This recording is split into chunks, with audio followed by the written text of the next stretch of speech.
early on, these emails would go out, like in the character team, and they'd send these videos, and they'd show like what they can now do with the eyes, or what they can like now get sweat happening on the skin. Where I'm just like, this is ridiculous, and kind of super rad. Hey, brother! Watch out! To see what Uncharted on a next-gen console is going to look like, that was a question we just had to find out for ourselves. I think the biggest design thing that came out of the new hardware was literally just the bigger spaces. We have bigger levels than we've ever had before. Maybe 10 times the size, at least, of explorable space. The challenge for us is, and the thing that's been super hard, is like, how do we give you more choices and make the pacing feel just as intense as when things have been more linear for us? It does introduce challenges as far as telling a very specific story. Well, you still have point A to point B, you just have different branches now to get there.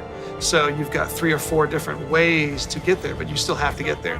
Now, the complexity comes in that every one of those ways has to be thought out and well designed.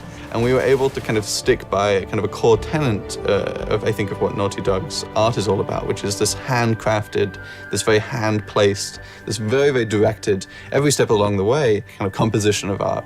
We let you have a lot of choices, but it's like, it's moving forward at a very fast pace. Cut right! Wait, don't worry, I got this! I don't got this! We've been able to make the world so much bigger than we've ever been able to make before, and then also, at the same time, improve the detail of any one area. So we've increased the density of detail and the size of the world all at the same time. So with larger worlds comes larger possibilities, and larger possibilities usually mean more detail.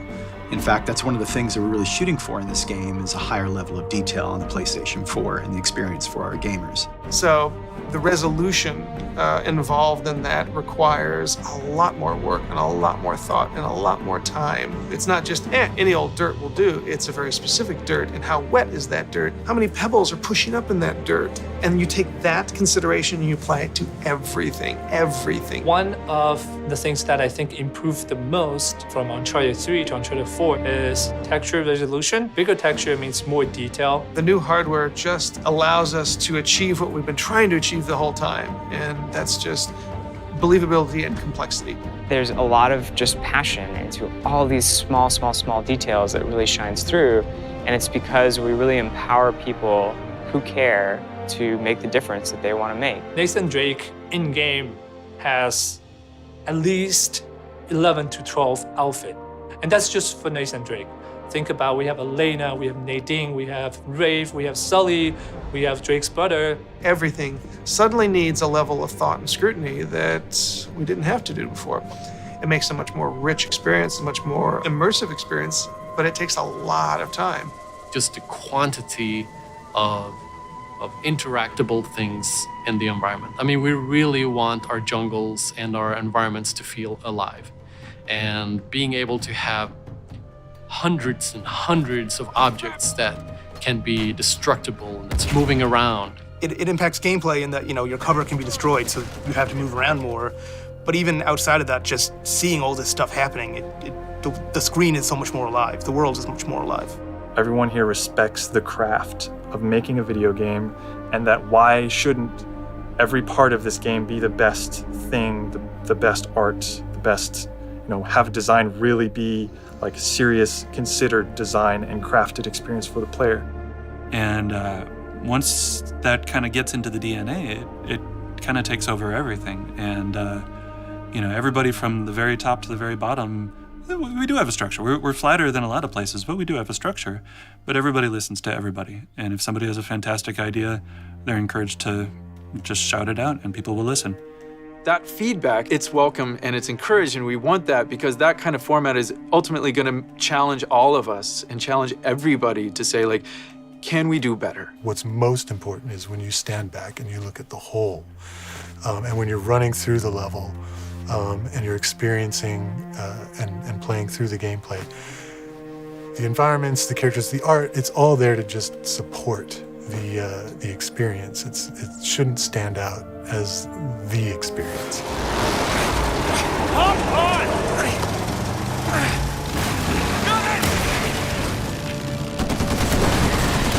Here, take this! It's really an interesting challenge. Like if we do our job right, hopefully people are not going, wow, that's great animation. They're just engrossed and they're believing it. I think we lost him. Hey, Nate, we can never, ever come back to this city. Add it to the list. The biggest change we've had in Uncharted 4 would be the use of the head cams and the facial markings, facial animation. For the first 3 games, this has always been hand animated.